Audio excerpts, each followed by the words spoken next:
Hello student, हम बात करते हैं मैथमेटिक्स 10th क्लास मैथमेटिक्स की। इसकी प्रश्नावली 1.1 हम पढ़ने वाले हैं। इसमें हमें संख्याओं का एचसीएफ ज्ञात करना है और कौन सी विभाजन से करना है, तो यूक्लिड विभाजन एल्गोरिथम प्रयोग करके इसका एचसीएफ ज्ञात करना है। तो इसको हम इस प्रश्नावली को पढ़ने से पहले हम थोड़ा सा देख सकते हैं कि जो हमारा चैप्टर है वास्तविक संख्या, क्या है हमारा चैप्टर वास्तविक, तो चैप्टर है वास्तविक संख्या। और वास्तविक संख्या क्या है इसको हम थोड़ा सा डिटेल में पढ़ लेते हैं ताकि हम थोड़ा समझ लें कि वास्तविक संख्याएं होती क्या है ना। तो चलो इसके बारे में थोड़ा चर्चा करते हैं।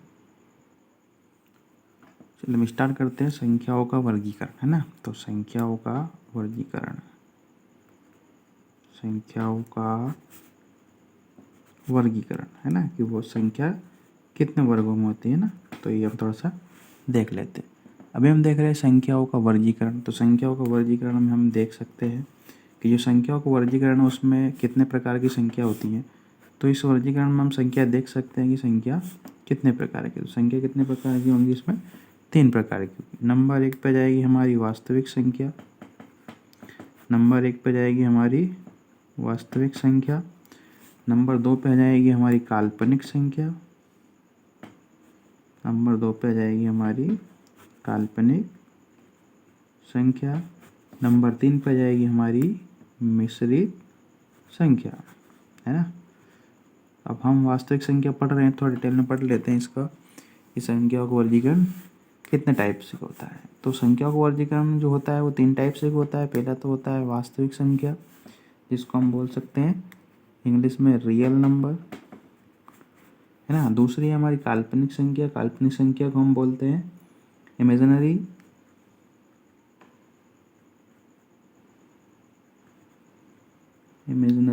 नंबर, है ना। अगली संख्या है हमारी मिक्स्ड नंबर, क्या बोल सकते हैं इसको, मिक्स्ड नंबर, ठीक है। तो ये संख्याओं के वर्गीकरण में हमारी 3 प्रकार की संख्या होती है, वास्तविक संख्या, काल्पनिक संख्या और मिश्रित संख्या। अब हम बात करते हैं हमारी वास्तविक संख्या की बात करते हैं। तो वास्तविक संख्या कितने प्रकार की होती हैं, तो वास्तविक संख्या हमारी 2 प्रकार की होती हैं। अब वास्तविक संख्या हमारी 2 प्रकार की होती हैं। तो पहली होती है यहाँ पे पूर्णांक, है ना, और दूसरी होती है दशमलव, है ना, दशमलव हो गई। अब इसको बोल सकते हैं इंग्लिश में इंटीजर्स, और इसको बोल सकते हैं डेसिमल, ठीक है। पूर्णांक, दशमलव, तो ये होगा, ठीक है। अब पूर्णांक कितने प्रकार का होता है, तो ये पूर्णांक 4 प्रकार का होता है, ऋणात्मक पूर्णांक, शून्य और धनात्मक पूर्णांक, है ना। तो हम इतना डिटेल में नहीं जाएंगे कि हमें पढ़ना है वास्तविक संख्या के बारे में। तो वास्तविक संख्या के बारे में थोड़ी सी हम जानकारी ले सकते हैं, है ना। तो पूर्णांक हो गया हमारा 3 प्रकार का हो सकता है, ऋणात्मक पूर्णांक, शून्य पूर्णांक और धनात्मक पूर्णांक। फिर इसका बात करते हैं हम दशमलव की। दशमलव हमारा कितने प्रकार का होता है, दशमलव हमारा 2 प्रकार का होता है ना। एक शांत दशमलव और एक अशांत दशमलव, है ना। अब यहाँ अशांत दशमलव कितने प्रकार का होता है, तो अशांत दशमलव भी 2 प्रकार का होता है, ठीक है ना। एक होता है हमारा रिपीटिंग और एक होता है हमारा नॉन रिपीटिंग, ठीक है। तो इसी प्रकार हमारा पूरा संख्याओं का वर्गीकरण होता है, ठीक है। तो हमें मेन बात करना है हमारी वास्तविक संख्या के बारे में पढ़ना था। वास्तविक संख्या के बारे में पढ़ते हैं थोड़ा सा। और वास्तविक संख्या के बारे में बात करते हैं तो वास्तविक संख्या 2 प्रकार की होती है, पूर्णांक और दशमलव। तो हम थोड़ा पूर्णांक के बारे में जान लेते हैं कि पूर्णांक में क्या क्या हो सकती है आखिर, है ना। वैसे हमने पढ़ा है लेकिन थोड़ा सा हम डिटेल में जानकारी ले सकते हैं, ठीक है। अब पूर्णांक की बात कर सकते हैं। तो पूर्णांक हमारा कितने भागों में बढ़ता है, तो वो देखते हैं हम। पूर्णांक हमारा 4 भागों में बढ़ता है। पहला तो हो जाएगा हमारा प्राकृत संख्या, है ना, प्राकृत संख्या। अब प्राकृत संख्या में क्या क्या आता है, तो प्राकृत संख्या में क्या है बेटा कि एग्जाम्पल लेते हैं हम कि जो संख्या, है ना, 1 से स्टार्ट होती है ना, 1 से स्टार्ट होती है तो कहाँ तक जाती है, इन्फिनिटी तक, तो वहाँ क्या कहलाएगी, प्राकृत संख्या कहलाएगी, ठीक है ना। क्या कहलाएगी वहाँ पे, प्राकृत संख्या कहलाएगी, ठीक है। जैसे 1 2 3 4 5 यह कहाँ तक पहुँच जाएगा, इन्फिनिटी तक पहुँच जाएगा, अनंत तक पहुँच जाएगा। तो इसको हम क्या कहते हैं, प्राकृत संख्या कहते हैं। अब दूसरा चलते हैं हम पूर्ण संख्या। पूर्ण संख्या के बारे में थोड़ा सा जानते हैं कि पूर्ण संख्या क्या होती है। वैसे आपने पढ़ा होगा पूर्ण संख्या क्या होती है ना। तो पूर्ण संख्या मतलब पूर्ण होना, मतलब पूर्ण काय से होती है, जीरो से। जीरो इसके आगे लग गया मतलब ये पूर्ण संख्या होगी ना। तो जीरो से लेकर जीरो से इन्फिनिटी तक की धनात्मक पूर्णांक संख्या है, पूर्ण संख्या कहलाती है, ठीक है ना। तो इसका एग्जाम्पल हम ले लेते हैं, थोड़ा सा एग्जाम्पल देख लेते हैं कि 0 + 1 + 2 + 3 + 4 और इन्फिनिटी। तो यहाँ से इन्फिनिटी तक की पूरी संख्या क्या कहलाएगी, पूर्ण संख्या कहलाएगी, है ना। और ये संख्या कौन सी होनी चाहिए, धनात्मक होना चाहिए। ऊपर भी कौन संख्या होना चाहिए, धनात्मक होना चाहिए, है ना। तो ये इन्फिनिटी हो गया। अब अगले हम थर्ड नंबर की बात करते हैं। थर्ड नंबर पे हमारा क्या आना चाहिए वो थोड़ा सा देख लेते हैं हम कि थर्ड नंबर पे हमारा क्या आना चाहिए। अब थर्ड नंबर की बात करते हैं। थर्ड नंबर पे आता है हमारा अभाज्य। क्या आता है, अभाज्य होता है। अब थोड़ी सी इसकी परिभाषा में बोल देता हूँ, लिखना तो ज़्यादा लंबा हो जाएगा। अभाज्य की बोलता हूँ मैं, ऐसी प्राकृत संख्या है जो क्या करती हैं, एक या स्वयं से, मतलब जो एक होता है एक से या स्वयं से, है ना। स्वयं मतलब खुद से क्या करती हो, विभाजित होती हो, है ना। वो क्या कहलाएगी, अभाज्य संख्या कहलाएगी, ठीक है। अब अभाज्य संख्या अपने क्लास 6 से पढ़ते आ रहे हैं, जैसे 2, 3, 5, 7, 11, 13, 17, 19, ये सब कहाँ तक ले जाना चाहिए, इन्फिनिटी तक। तो ये सारी संख्या कहलाएगी बेटा अभाज्य संख्या कहलाएगी, है ना। 6 क्लास में पूरा चार्ट होता है इसका अभाज्य संख्या का। अब फोर्थ की बात हम करते हैं। फोर्थ की बात करते हैं तो फोर्थ में क्या आना चाहिए हमारा, भाज्य संख्या। अभी हमने अभाज्य पढ़ा, अब पढ़ेंगे हम भाज्य पढ़ेंगे। भाज्य में क्या आ सकता है, तो भाज्य में ऐसी प्राकृत संख्या, डेफिनेशन बोल सकता हूँ मैं कि ऐसी प्राकृत संख्या जो क्या करती हैं, एक या स्वयं के अलावा किसी अन्य से भी विभाजित होती हैं, है ना। तो वो क्या कहला देगी, वो भाज्य संख्या कहलाएगी।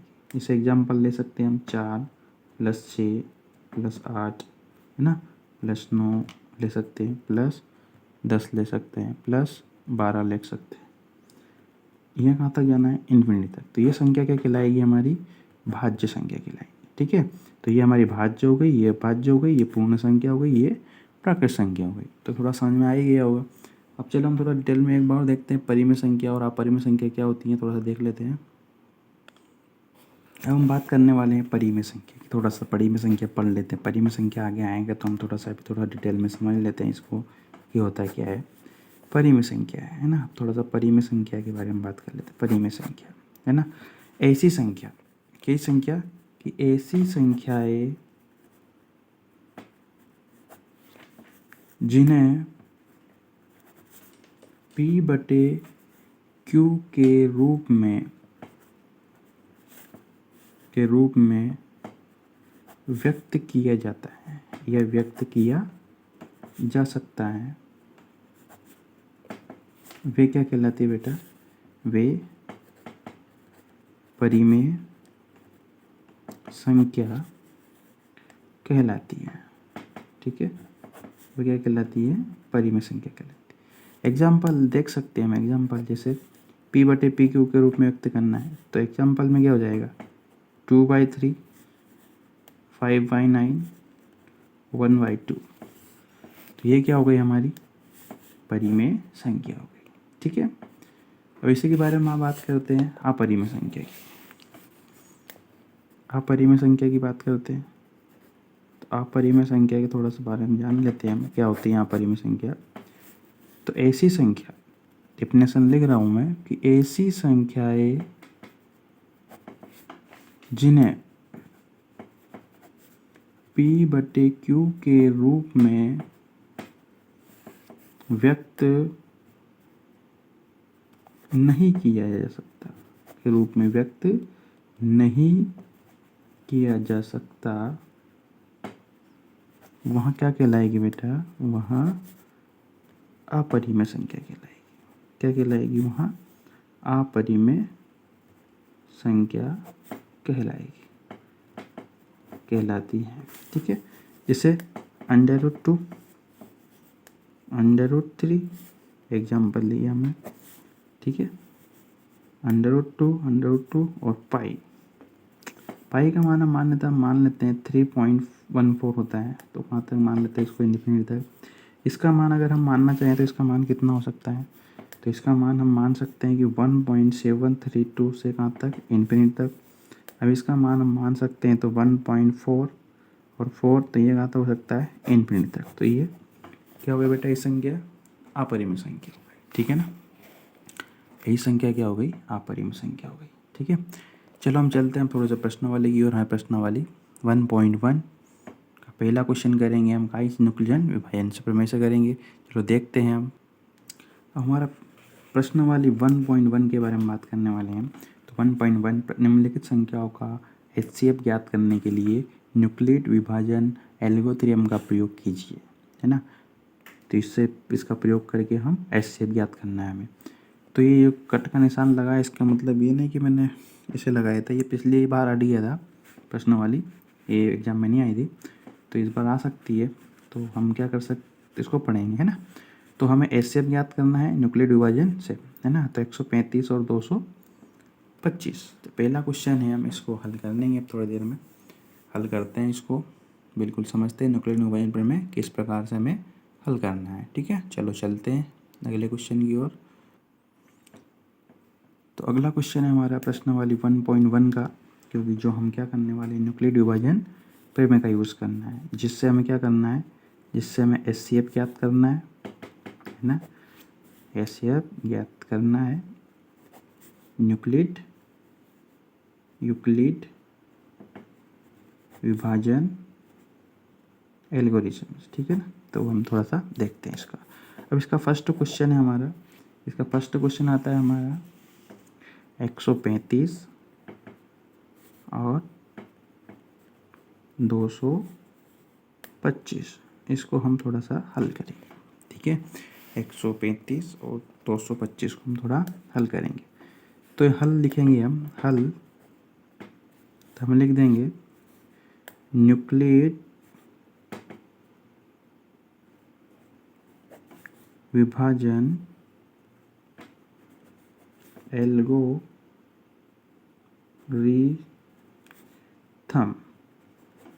प्रमेय से।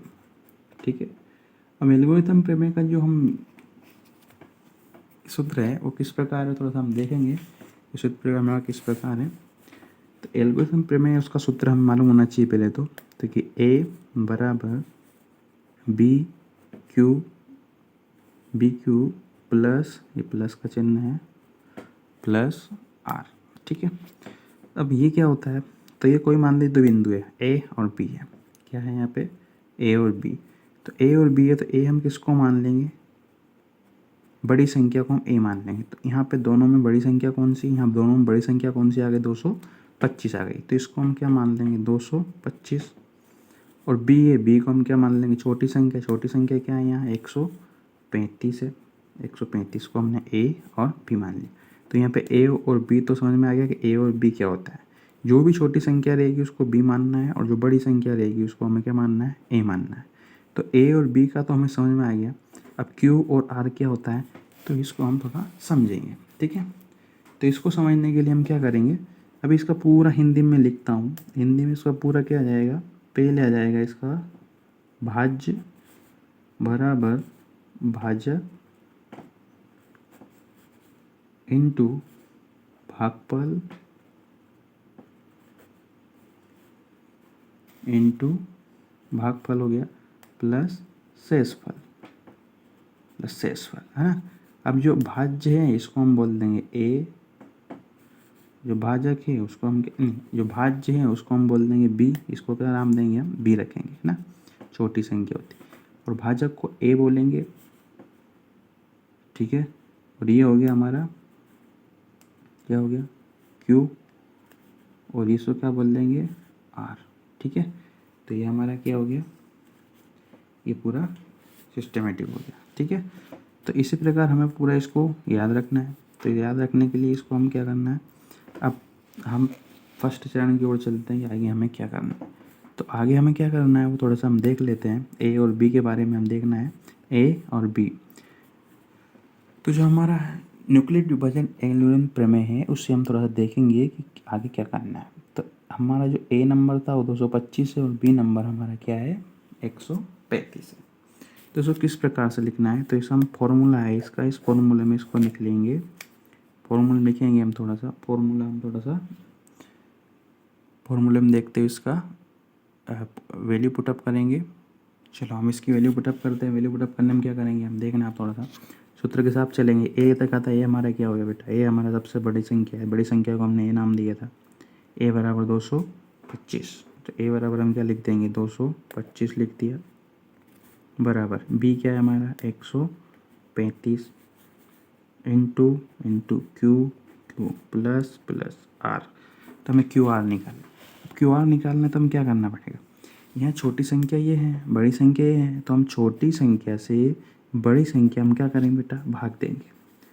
तो 135 है ना, 135 भागित 225, इसमें हम इसका भाग देंगे।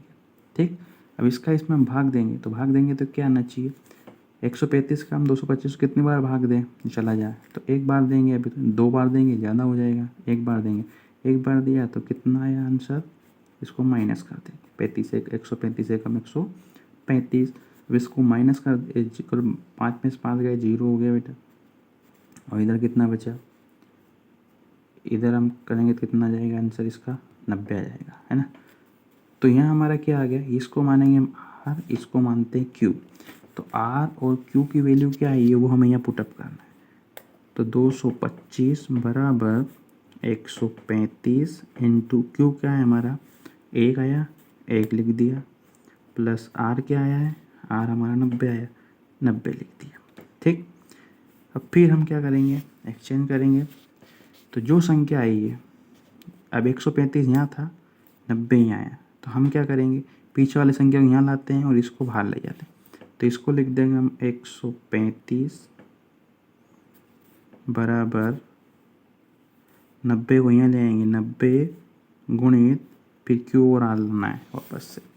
तो क्यू और लाना क्या कर देंगे 90, हम 90 में भाग किसका देंगे हम 135 का, किसका देंगे 135 कर देंगे हम, 90 135 35 तक करेंगे, फिर 90 से गुणा करेंगे हम, भाग देंगे इसमें कितना क्या आएगा, तो 90 एकम 90, क्योंकि 90 दोनों हम ज़्यादा कर देंगे। तो 90 एकम 90 गया, तो 135 में 90 गया तो कितना बचे बेटा 45 बचे। तो हमारा आर ये आ गया, क्यू ये आ गया। फिर हम आर क्यू की वैल्यू पुटअप कर देंगे। तो क्यू की वैल्यू हमारी क्या है 1 है, तो 1 को हम कहाँ लिख देंगे यहाँ लिख देंगे, प्लस आर की वैल्यू, तो आर की वैल्यू यहाँ लिखना है, आर की वैल्यू कितनी आई 45 आई।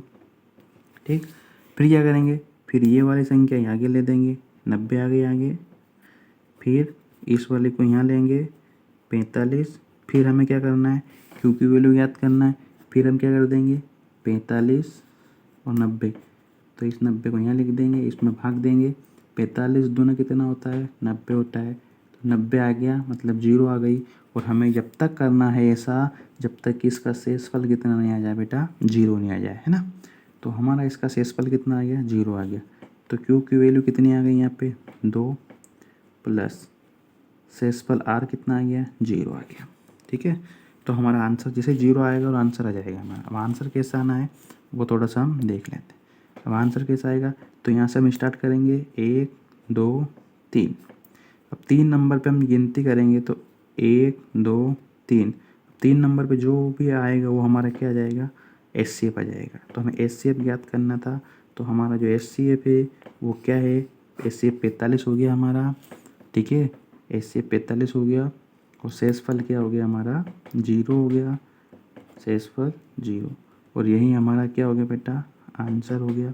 तो जब तक हम हल करते चलेंगे जब तक कि 0 ना आ जाए, और जैसे 0 आता है, 0 आने के बाद हम 1 2 3 3 नंबर जो भी रहता है वो हमारा क्या हो जाएगा आंसर हो जाएगा, एचसीएफ हो जाएगा। ठीक है, तो इसको प्रथम चरण द्वितीय चरण के नाम से भी जानते हैं। तो ये चरण हमारा फर्स्ट हो गया, चरण फर्स्ट, चरण फर्स्ट हो गया, ये हमारा चरण सेकंड हो गया, ये हमारा चरण थर्ड हो गया। तो ये हमारा चरण थर्ड में आंसर आ गया। आंसर कितना है हमारा 45 आया। तो ये हमारा पहला क्वेश्चन हो गया। अब बात करते हैं हम दूसरे क्वेश्चन की। दूसरा क्वेश्चन क्या है? दूसरा क्वेश्चन की बात करते हैं हम। दूसरा क्वेश्चन है हमारा 196 और 38,220। इसको भी हमें ऐसे करना है, ए और बी मानना है। तो बी जो छोटा होता है उसको हम बी मानते हैं। ये बी हो गया और ये हमारा ए हो गया, है ना। ये बी के बराबर, ये ए के बराबर, ठीक है। तो वही हम न्यूक्लिड विभाजन प्रमेय से इसका हल कर देंगे। न्यूक्लिड विभाजन प्रमेय से इसको हम ऐसा लिख देंगे, न्यूक्लिड विभाजन प्रमेय से। तो इसको पहले लिख देंगे हम हल न्यूक्लिड विभाजन प्रमेय से। अब न्यूक्लिड विभाजन प्रमेय क्या कहता है? तो हमें सूत्र रटना नहीं है, मतलब समझना है। समझ के हम सूत्र कर लेंगे इसका। ए बराबर बी क्यू प्लस आर हो गया, ठीक है। तो बस इसमें पुटअप कर देंगे हम। ए बराबर हमारी वैल्यू क्या आ गई? तो जो बड़ी संख्या होती है उसको हम आगे लिख देंगे, जिसको हम यहाँ नाम दे सकते हैं चरण फर्स्ट, ठीक है। तो ए की वैल्यू हमारी क्या है? तो ए की वैल्यू सबसे बड़ी संख्या वैल्यू है हमारी 38,220 इक्वल बी की वैल्यू क्या है हमारी 196 है, इंटू क्यू प्लस आर हमें ज्ञात करना है। क्यू प्लस आर हमें क्या करना है? ज्ञात करना है। तो वही हम फॉर्मूला लगाते हैं, हमारा गुणा भाग करते हैं। तो 196 से हम भाग देंगे, किस में देंगे? 38,220 में हम भाग देंगे। तो कितनी बार भाग देंगे हम कि 0 आ जाएगा, है ना। तो हम थोड़ा सा भाग करते हैं। भाग करने की थोड़ी स्पीड होना चाहिए वैसे। चलो, तो भाग आना चाहिए। जब तक भाग नहीं आएगा तो हम 382 में पे 196 का एक बार भाग लेंगे तो कितना आ जाएगा? 196 कम 196। तो इसका आंसर आ जाएगा हमारा कितना आ सकता है? इधर 12 हो गया, 12 में से 6 गया, 6 बचे। तो इसका आ गया 186, ऊपर से उतारे 2। फिर इसका 100 में भाग कितने में भाग देंगे? 9 बार भाग दे लेंगे हम। 9 बार भाग देंगे, 9 बार भाग देंगे तो हमारा आएगा 1764। अब 1764 वैसे हम घटाएंगे जो इसको, तो कितना आ जाएगा हमारा? 980। कितना आ जाएगा हमारा? 98 आ जाएगा, है ना। ऊपर से कितना उतारेंगे हम? 0 उतार देंगे। अब 0 उतारेंगे तो फिर इसको कितनी बार भाग देंगे हम कि हमारा कितना चला जाए? तो 5 बार भाग देंगे हम। तो 980 को हम जब करेंगे तो हमारा आंसर क्या आ जाएगा बेटा? 0 आ जाएगा, है ना। तो ये मैंने थोड़ा भाग कर रखा था, इसलिए फटाफट मैंने भाग कर दिए यहाँ पे, ठीक है। तो चलो, तो इसके हमारा जो शेषफल आना चाहिए क्या आ गया? 0। पहली बार में 0 आ गया। तो हम क्या कर देंगे इसका फर्स्ट चरण में हम इसको क्या लिख देंगे कि 38,220 बराबर 196 इंटू क्यू हमारा क्या था बेटा? तो क्यू हमारा जाएगा 195 प्लस आर हमारा क्या आ गया? 0। अब मैंने बोला था जो गिनती करेंगे 1 2 3, जो थर्ड नंबर पे आता है वो हमारा क्या आ जाएगा? SCF आ जाएगा। तो हमारा इस सवाल का जो SCF है वो क्या आ जाएगा? 196 आ जाएगा। और शेषफल हमारा क्या आ जाएगा? शेषफल 0 आ जाएगा। तो यही हमारा क्या हो गया? आंसर हो गया, ठीक है। अब क्वेश्चन की बात करते हैं अगले क्वेश्चन की। अगला क्वेश्चन हमारा क्या होगा? तो अगले क्वेश्चन की बात करते हैं हम। तो अगला क्वेश्चन नंबर 3, 1 2 3। अगला क्वेश्चन है हमारा 867 और 255। अब 867 और 255 का हमें करना है। तो बड़ी संख्या कौन सी है? अब बड़ी संख्या को क्या मानते हैं हम? तो बड़ी संख्या होती है उसको ए मानते हैं। तो ए इसको मान लिया, बी इसको मान लिया, ठीक है। तो वही हम यूक्लिड विभाजन प्रमेय से करेंगे इसको हल। यूक्लिड विभाजन प्रमेय से यह हल डाल लेना आप लोग, हल करके लिखना है, ठीक ना। ये भी नंबर मिलेंगे। न्यूक्लिड विभाजन प्रमेय से थोड़ी मेरी राइटिंग का इश्यू होगा आपको, लेकिन ठीक है, समझ में तो आ रहा होगा। अगर ना आए तो बता देना कमेंट बॉक्स में, ठीक है ना। थोड़ा प्रैक्टिस करोगे राइटिंग सुधरे, क्योंकि मैथमेटिक्स वालों की वैसे राइटिंग खराब होती है। चलो अब क्वेश्चन की बात करते हैं हम यूक्लिड विभाजन प्रमेय से। तो ए बराबर किसको माना था, तो इसका आपने फॉर्मूला लिखने याद होना चाहिए, ए बराबर बी क्यू प्लस आर। ये जो क्या है बेटा, यहाँ इंटू छुपा होता है ना, इसलिए इसको ऐसे लिखते हैं, ठीक है, याद रखना। अब ए क्या था हमारा सबसे बड़ा, तो यहाँ हम चरण फर्स्ट और सेकंड कर ही लेते हैं, चरण फर्स्ट चरण सेकंड, ठीक है। चरण फर्स्ट की बात करते हैं, तो ए में हमारा मान क्या रखा जाएगा यहाँ पे 867 बराबर बी का मान कितना है 255, क्यू का मान हमें क्या करना है ज्ञात करना है, और आर भी ज्ञात करना है। तो इसका थोड़ा सा हम गुणा भाग करते हैं, पहले ही बोला था, इसको भाग अच्छे से आता हो इसको अच्छे से समझ के कर लेगा। चलो क्वेश्चन की ओर चलते हैं हम, हमारा क्वेश्चन क्या आना चाहिए। चलो पहली बार में इसको हल करें, भाग देंगे हम, तो भाग देंगे तो कितनी बार देंगे हम, कहा जाए तो ज़्यादा संख्या बड़ी लग रही है तो इसका थोड़ा ज़्यादा बार भाग जाएगा, तो इसको कितनी बार भाग दे सकते हैं हम, 3 बार दे सकते हैं। 3 बार भाग देने पर हमारा आएगा 765 आएगा। इसको जोड़ेंगे घटाएंगे तो हमारे पास कितना जाएगा 102। तो आर आ गया हमारा, यो क्यू आ गया। तो इसको हम पुटअप कर देंगे 867 255 इंटू क्यू क्या है हमारा, क्यू आया हमारा 3 लिख दिया, प्लस आर क्या है हमारा 102 आया, ठीक। तो हमने इसे पुटअप कर दिया। फिर हम क्या कर देंगे, इस संख्या को हम यहाँ लिख देंगे 255 बराबर, इस संख्या को हम यहाँ ले आएंगे 102 इंटू क्यू आर फिर निकालेंगे, तो 102 में हम किससे भाग देंगे 255 में भाग देंगे, 255 भाग देंगे तो कितने बार जाएगा 204 बार जाएगा, 2 बार भाग जाएगा तो आंसर कितना जाएगा 204 आ जाएगा। तो इसमें कितना बचाएंगे, कितना आएगा, तो यहाँ बच जाएगा हमारा 51 बच जाएगा, ठीक है। तो हमारा Q 2 आ जाएगा और 51 आ जाएगा। तो Q की जगह हम कितना रख देंगे 2, प्लस R की जगह हम रख देंगे 51 रखा, फिर वो कोई करेंगे ये संख्या यहाँ ले आएंगे 102 बराबर 51 इंटू फिर QR करेंगे, तो 51 में फिर हम किसका करेंगे 102 में भाग देंगे, तो 51 का 102 में भाग देंगे कितने बार जाएगा 2 बार जाएगा, ठीक। तो 2 बार जाएगा तो 102 आ जाएगा, ये 0 आ गया, और जब तक 0 नहीं आता हमें चलना ही पड़ता आगे। तो शेषफल क्या आ गया हमारा 0 आ गया, और Q कितना आ गया 2, तो Q आ गया हमारा 2 प्लस R कितना आ गया हमारा 0, और जब 0 आ जाए तो वहीं से गिनती शुरू करते हैं हम 1 2 3, जो 3 नंबर पे जो रहता है वो हमारा क्या हो जाएगा आंसर हो जाएगा।